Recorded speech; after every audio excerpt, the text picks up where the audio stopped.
viste que los resultados se dan al final del día. Esto fue ayer, el 26 de junio, cerramos con 74 muestras procesadas y 74 muestras negativas. Veníamos de 3 días consecutivos de muestras y casos positivos. En este caso, por suerte, tuvimos cero casos positivos, con las muestras procesadas de 23.000... No, 2.309 muestras procesadas desde que empezó la pandemia en La Rioja, de que el gobierno lo fijó en su agenda como prioridad y empezó a testear. Hay 2.309 muestras procesadas.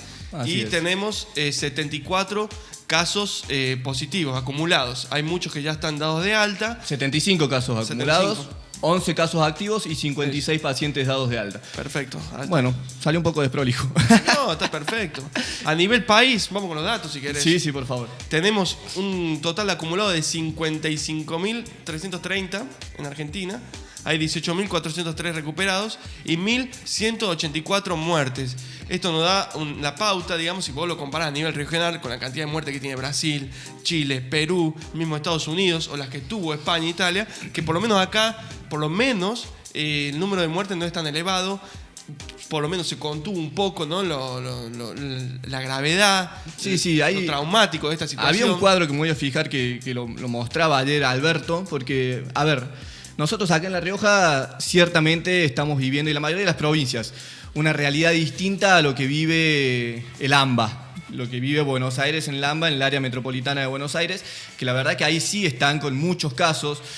Tomó ayer la decisión el señor presidente de la Nación de volver a lo que sería una fase 1 de la cuarentena, una cuarentena totalmente estricta, retomando únicamente los servicios esenciales, porque están con casos...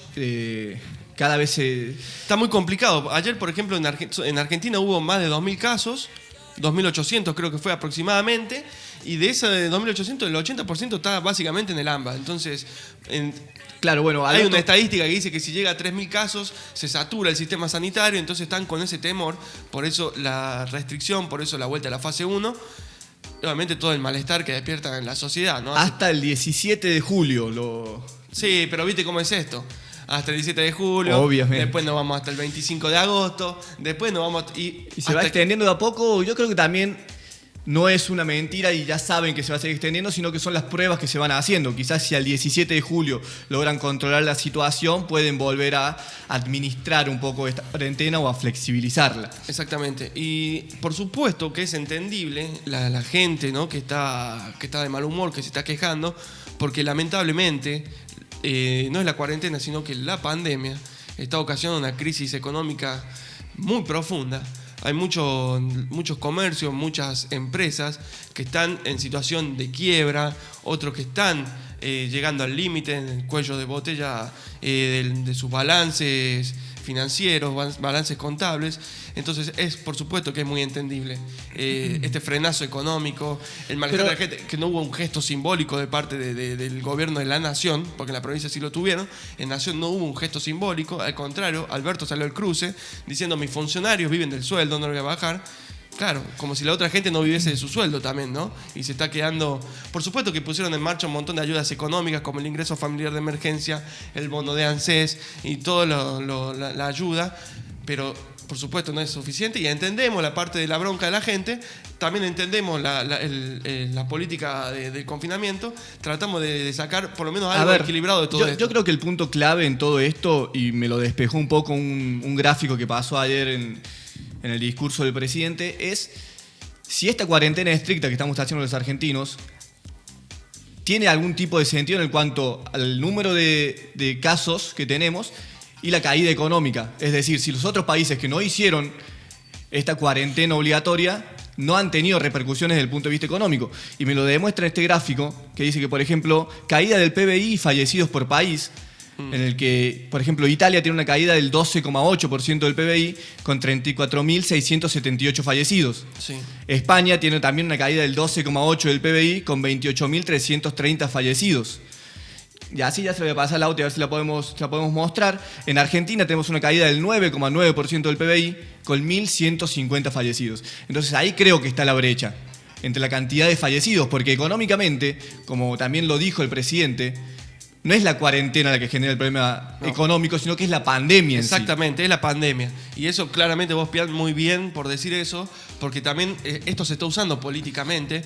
En Argentina, lamentablemente, no podemos salir de la lucha facciosa, ¿no? Del querer reventar al otro, agarrarlo y pegarle. Entonces hay sectores opositores al gobierno que están usando la cuarentena para criticar y como diciéndole es culpa de sus medidas, digamos que hay desempleo, que está aumentando la pobreza. Lamentablemente, si bien yo soy muy crítico con la gestión actual del gobierno presidencial, muy crítico en muchas cosas, pero esto tiene que ver estrictamente con la pandemia.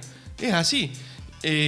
Estados Unidos, Brasil, países cuyos en primer lugar dijeron no vamos a detener la economía por esto, también se cayó la economía. También tuvieron una caída del PBI muy importante. Ahí tenemos el gráfico que te nombraba. Sí. ¿Ves? En Brasil la caída del PBI fue del 9,1% con 53.830 fallecidos. Un número exorbitante. Bueno, y en Estados Unidos, que quizás que es el emblema de la buena administración económica, tenés una caída del 8% del PBI y 121.645 fallecidos. Exactamente. Hay una gran diferencia en caso, mucha, abismal. En cuanto a muertes. En ese sentido se está cumpliendo el objetivo, ¿no? Ahora, hay que ver, y no hay que subestimar, el lado económico, porque la gente, a diferencia de la clase política, no tiene su sueldo depositado en el bolsillo todos los meses. Entonces tienen que entender también la desesperación, la angustia, porque a diferencia de España, de Italia, de Estados Unidos, Argentina ya venía con un 30% de pobreza y un 40% más o menos de informalidad en el sector económico. ¿Qué quiere decir esto? Gente que trabajaba en negro, gente que no tiene ningún tipo de derecho laboral, gente que cuando llegó la pandemia le dijeron, hermano, no te voy a necesitar más, te rajo. No es que te voy a pagar el 50% de tu sueldo, no te voy a pagar... No, directamente te rajo porque no puedo funcionar. Entonces, si no puedo funcionar, no te puedo pagar. Y quedaste desprotegido. Por supuesto, todas las herramientas que dijimos del Estado, pero no son suficientes. Y eso también es entendible. Tal cual. Bueno, mejor que hablemos nosotros del tema es escuchar a una persona que tiene mayor conocimiento al respecto, como es el diputado provincial Juan Carlos Santander, que vamos a estar teniendo la conversación con él en unos minutos. Antes de eso, déjame que le mande saludos a toda la gente que nos está escuchando, que está prendidísima del otro lado, a Gustavo Donaire, al Chato de Buenos Aires, a Pilo, nos están escuchando muchísimos. Gastón Vieto también nos mandó su saludo. Somos un hermano. Bueno, los chicos del fondo, muchísimas gracias a todos, los chicos de la corte, bueno, muchísimos amigos y gente que está prendida del otro lado escuchándonos. Mira, Tonga me dice, yo también estoy escuchando, sí, ahí le acabo de mandar saludo. Y hablando de Tonga, de Gastón Vieto, de un amigo que ha participado religiosamente en todas las temporadas de Perros Mensos, nos vamos a ir hasta que gestionemos bien la comunicación con Juanqui, con un temita que a propósito de la cuarentena hizo nuestro amigo Gastón Vieto junto con Guido Pinelli, un tema respecto de esta pandemia y respecto de la mejor forma de pasarla, así que nos vamos con este temita de Gastón Vieto y volvemos con la entrevista con el diputado provincial Juan Carlos Santander. Hay que ponerle onda a esta cuarentena.